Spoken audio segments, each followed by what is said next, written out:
Short story by Olivia Deacon.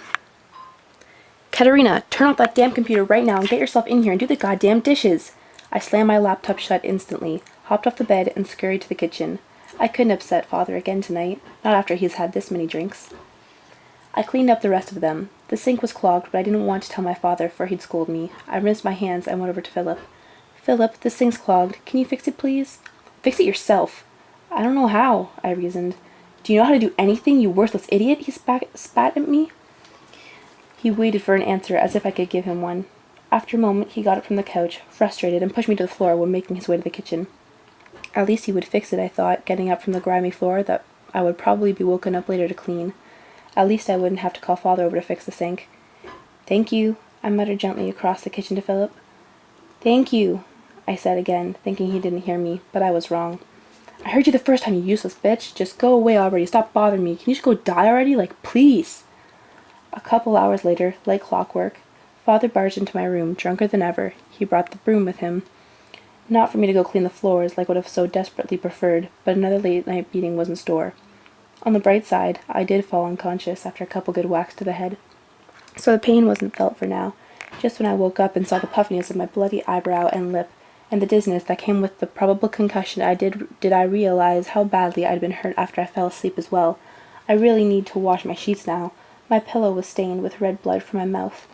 I stayed home that day from school. I rested in my room so that Father and Philip wouldn't see me. Most of my day that I wasn't falling in and out of sleep, I spent on my crappy little laptop, talking online with my friend I met on MySpace. Her name was Judith. She was quite a bit older than me, almost 7 years. She was 23. We had become so close after just a few months of chatting online. We had very similar interests. She called me a good friend. It made me the happiest I've been in so long. No one has ever been as nice to me as she was. I endured a couple more of Father's beatings this week, but that's okay. I deserved them. I did forget to put the garbage out after all. One unusual day, Father made an announcement. We're going away. Pack your things, he told us out of the blue. Where the hell are you going? Asked Philip. We are leaving. I'm not going anywhere with you, you crazy old man, snapped Philip. I was scared now. Philip was pushing his luck immensely already. You're coming with me to America. Yadip is going there with his family, and we're going with them. Yadip is an idiot. He knows nothing. Why would you do something he thinks is smart? It's Yadip. Father lunged at him, hands ready to grip like a vice around his throat. Yadip walked in just in time, breaking them apart. I wish I could have done something, but I learned from years of experience there wasn't anything I could do. But they separated eventually. That's it. We're leaving now, declared Father. I hurried, packing my things. The clothes I have are few. A couple dolls from my childhood, my laptop, an extra pair of flip-flops were all of my belongings. I bet the United States was cold. I had nothing to wear for that kind of weather. My suitcase was more of a garbage bag. I walked back into the living room with my things and saw Philip leaving. Philip, where are you going? I'm not going with him. I'm leaving. Come with me. You know it's not safe for you with him. Kayu aum musebe do kjum nosham. Save yourself while you still can, he told me. I started to cry. I didn't know what I should do. Then Father entered the room. Where are your things, Philip? Philip took one look at him and ran. Father was rushing. He was stressed. I didn't think he'd had a drink yet that day, and it was already 3:30 in the afternoon. Father and I checked in at the airport, neither of us speaking a word to the other. I looked out the window as the plane took off and watched my beautiful country, the only home I had ever known, disappear from my life forever. I suspected this was how birds felt, except leaving in a flock, forced by who they were going with to a new place, somewhere foreign to them.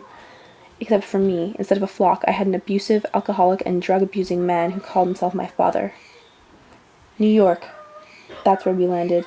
Yadip was arriving tomorrow. Father said we would meet him and stay together once he got here. But for our first night in New York, we did not sleep. Well, I didn't. We just waited.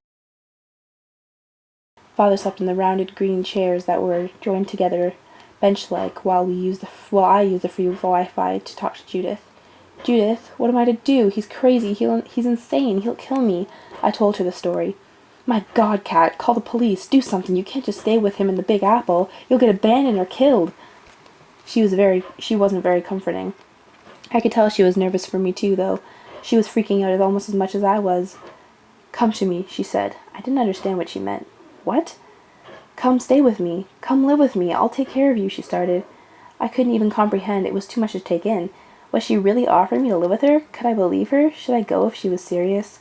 These thoughts were a complete tornado in my mind, never-ending and destructive to everything I knew about people. They shouldn't be trusted, and everyone's there to screw you over. That's what I thought. But how come she's offering me to live with her then? She started building out a plan while I was thinking these things through. Find a way to the border, the Canadian border. That's up north. Find a way there. I'll meet you. I'll come pick you up. I can drive down and get you from there. Say you're a refugee. Say you're immigrating. Say you're visiting. Say whatever you have to. I'll meet you down there. I'll pick you up, and you can live with me as long as you want. Hell, you can stay with me forever. I have an apartment in Ottawa, Ontario. Father was still sleeping on the bench at gate 23, where we landed. I looked at him, debating. Should I leave him? He looked so peaceful there sleeping, and then I remembered. I remembered all the things he'd done to me. Everything he said, the years of pain. I knew my decision immediately. Where do I go? How do I do this? I asked her. Go to the nearest highway you can find. Stick your thumb out and someone will pick you up. Get in the car with them and tell them where you're going and they'll help you. Whatever you do, don't let them touch you. If they start to make you feel uncomfortable, get out of the car. I took one last look at him, just like Philip did, and I started walking. The sign read I-91. I had no clue what that meant, but I had walked far enough to find it, so I did what Judith told me. I kept walking, following the highway's path. People were honking at me profusely. After a couple of hours, a truck pulled over in front of me after passing. I ran up to it. Looked at the driver inside. He was a fat man. Big gut that hit the steering wheel even with his seat belt. His seat pushed all the way back. He looked about Father's age. Where are you going? He asked. Judith's house, in Ottawa, Ontario. I can do that. I'll drop you at the border, he replied. I looked at him curiously. Why was he helping me? How did he know where Judith was meeting me? Did he go to rape me?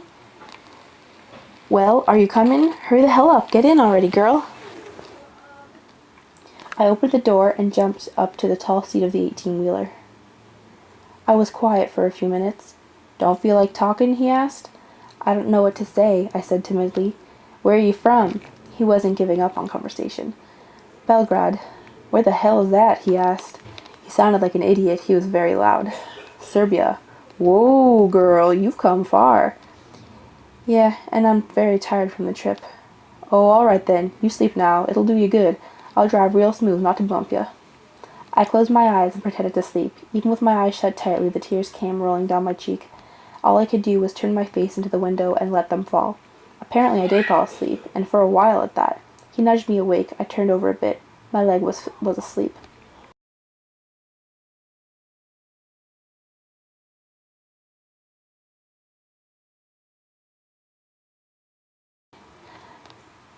I answered, jiggling my leg awake. Thank God for that. I couldn't wait to see Judith. And so here we are, present time. I wrote this story just now in the truck, in these past couple hours. And I'm soon approaching the border. Joe told me it would be soon. I hoped Judith would be there and I could be with her right away. But how would she have known where to leave? Known when to leave? Fear is flowing through me now like a river into an ocean. I'm petrified. How could I have not realized it before? She might never show up. She might abandon me just like my brother. She isn't coming, is she? What will I do when Joe drops me off and I'm left alone? Just a garbage bag full of clothes and my passport. Nothing more than a 10th grade education? God, what will I do? Shortly enough, we roll up to the border. Here we is, girl. This is your stop. Here? Yep. You see your friend? I guess I'll go look. All right then, I wish you the best of luck, or I'll be careful out there, he said sincerely. Thanks, Joe. Bye. I hopped out of the truck, and closed the door. He starts on his way. He mutters something out the window I can't make out anything he says other than that he finished it with, Girl. So I smile and wave, and he gives me a wave of his hand out the window and makes a U-turn. There aren't any cars around, so I sat down at the curb and buried my head between my knees. But too soon I felt a tap on my shoulder. Excuse me, miss, says a deep, manly voice full of authority. I look up to see an officer arching over me. He must have been at least 6'5", and a nose to match his height, quite larger than average. What are you doing? I'm waiting for a friend. When's she getting here? 'Cause you can't sit here, right? I'm not really sure. You're not sure? Yeah. I looked away embarrassed. He looked at me, starting to make some assumptions. All right, why don't you come inside with me? I followed him inside. He brought out a phone book that must have weighed as much as a border collie and let it drop on the table with a dramatic thud. So what's this friend's name? Judith Merrin, I answered. She's 23 and lives in Ottawa, Ontario. I didn't want him to think I was making her up, you see. He started flipping through the billion pages of the book and whispered to himself, Mirren, Mirren, Mirren. I took a peek at his nameplate on his desk. It read Donald Mays. Officer Mays, I asked. Is there a washroom I could use? Yeah, down the hall. First door on the left. He answered dully. He didn't bother looking up at me. I walk into the washroom. Damn, I think. I couldn't have a moment of privacy. Someone else was in the washroom stall. I splashed some water on my face and rinsed my mouth out, and run my fingers through my hair to get rid of some tangles. I see a blue head pop up over the door of the washroom stall. They flush the toilet. I had never met someone with blue hair before. Not technically, anyway. Judith has blue hair. I feel like an idiot when it hits me.